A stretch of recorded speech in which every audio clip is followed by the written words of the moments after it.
Senate Bill 1083 by Senator Campbell, and you're recognized to explain your bill. Thank you, Mr. Chairman. SB 1083 makes sex education an opt-in course, which will require written permission from a parent before a student can attend such a class. With that, thank you. Love the layout. Good. I like it too. We have any questions, Senator Lucio? No. Okay. Thank you very much. All right. We'll open up public testimony. Is there anyone? We do have someone here to testify. We have Deborah Simmons. If you would come forward, Deborah. I've got to be in another committee. That's fine. We just have 3, so.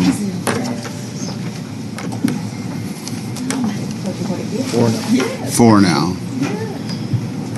If you would give us your name and give us your testimony. Sure. Thank you. My name is Deborah Simmons, and I'm an individual here enthusiastically for Senate Bill 1083. According to Texas Education Code 28.004, parents may opt out students without penalty. In 2016, the Round Rock ISD SHAC made a recommendation to the Board of Trustees to become an opt-in district. The administration and trustees agreed to make this change. Later, the administration informed trustees that according to district legal, Texas law only allows districts to provide opt-out, and therefore the district could not be opt-in. However, opt-in districts exist in Texas. In fact, Northeast ISD teaches a sexual risk reduction program and boasts a 95% opt-in rate. In a lessons learned presentation at the Texas Campaign to Prevent Teen Pregnancy Symposium, presenters explained that opt-in and transparency actually helped the Northeast District deal with the controversy from conservative parents. Last year, the State Board of Education adopted 617 student expectations in the new Health Texas Essential Knowledge and Skills Standards, also known as TEKS, as part of Proclamation 2022. The TEKS reproductive and sexual health strand includes 118 student expectations across grade 4 through high school health 2. If opt-in is required, parents will be more likely to ask to see the curriculum and be more informed of what their children will learn. This will help build trust between parents and schools. If parents are more informed, they will be likely to discuss human sexuality with their children. Parents discussing human sexuality with their children will help build relationships. Opt-in is good for students, good for parents, good for districts, and good for Texas. Please pass this bill and make Texas an opt-in state for human sexuality instruction. Well, thank you, Ms. Simmons. Appreciate you being here. Any questions? Thank you. Thank you. Chair, we now call Mary Castle.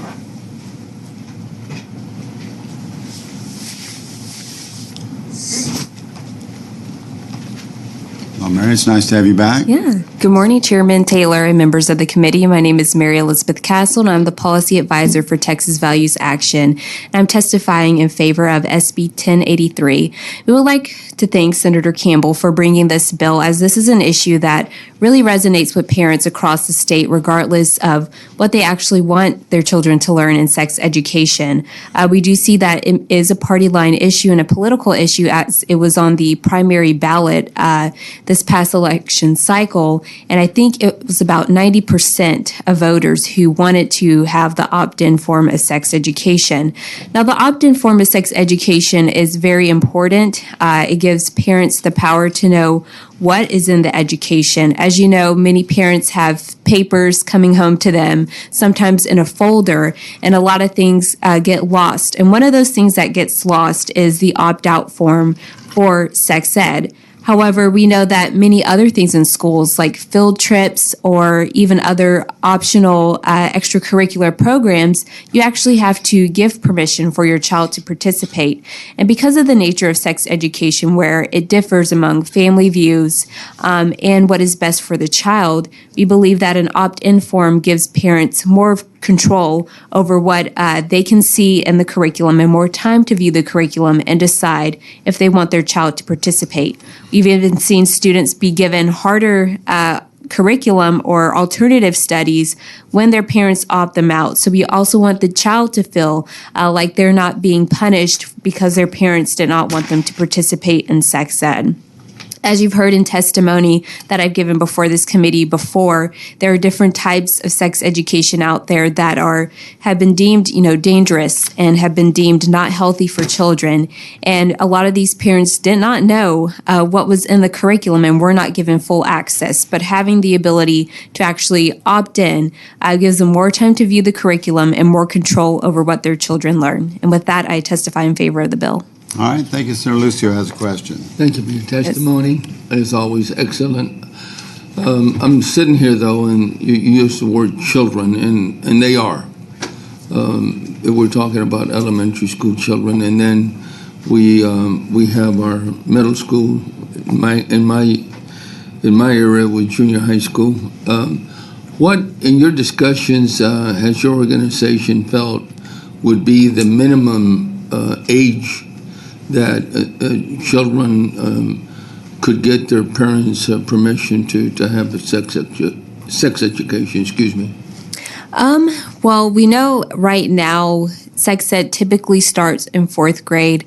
However, we see a lot of school districts trying to move it down to kindergarten.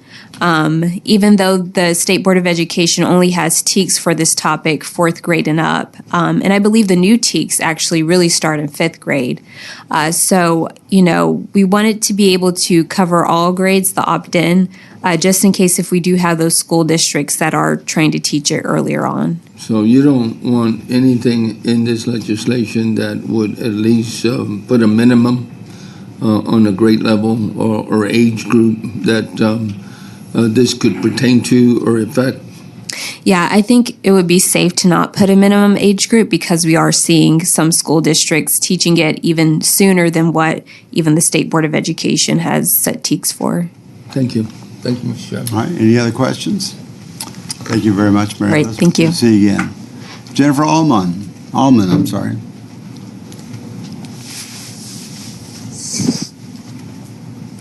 Good to see you again. Good to see you. Good morning. Thank you. My name is Jennifer Allman. I'm the Executive Director of a Texas Catholic Conference of Bishops, and I'm testifying in support of Senate Bill 1083.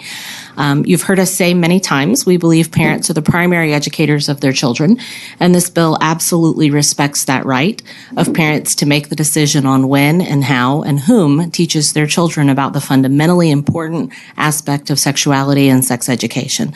So obviously, at this Catholic Church, we began those chastity-type conversations very young in terms of having respect for our body and respect for other people and for the dignity of other people.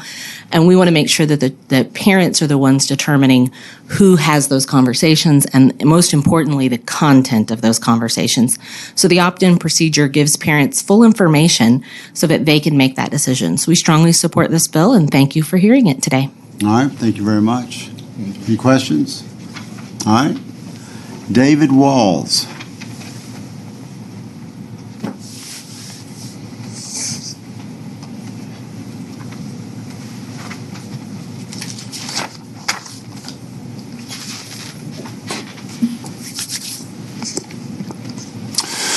Good morning, Chairman Taylor, members of the committee. My name is David Walls, and I'm the Vice President of Texas Values Action, and I'm here to testify in favor of SB 1083, and thank you for hearing this bill.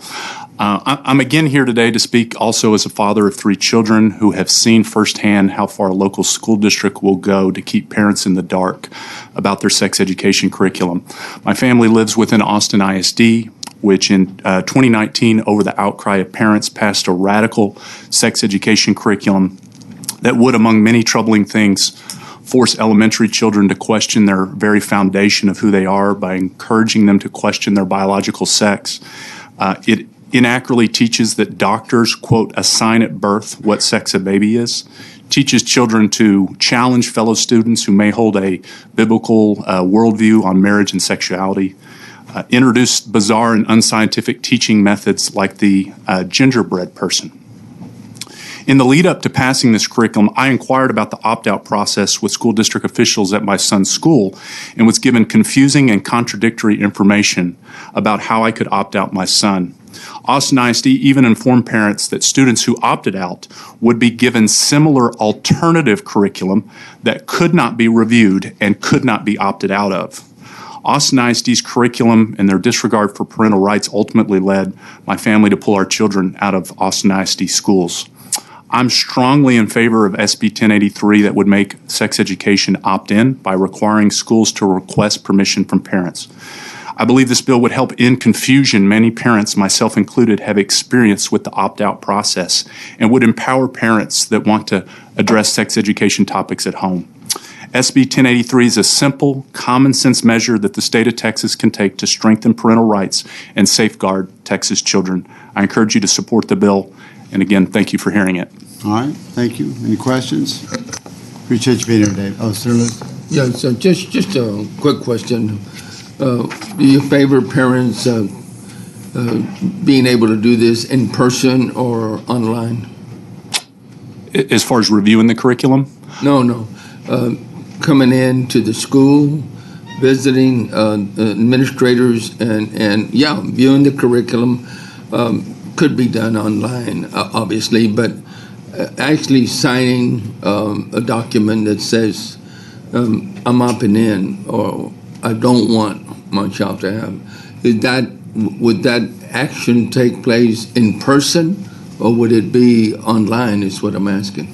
well, I think it should be should be sent home, but I also would be obviously the COVID time period has maybe changed some of that. That was part of the confusion in Austin ISD as well. Is their form was designed and the instructions were only to essentially to contemplate taking it in person and turning it in person in school when that wasn't an option for parents, this last year and a half. So I would certainly, if there was a way to digitally do some of that stuff, however you can, easily empower parents to get and receive the information, whether that be, digitally or in person, I think that would be good for parents. So you're all open for options to be available. Yeah, I think it would be great to have parents both be given the option to receive the materials in person or online. Thank you. Thank you. All right. Thank you very much for being here. Is there anyone else here wishing to testify on for or against Senate Bill 1083? Chairs, sees none, we'll close public testimony at this time. We'll leave Senate Bill 1083 pending, subject to call of the chair.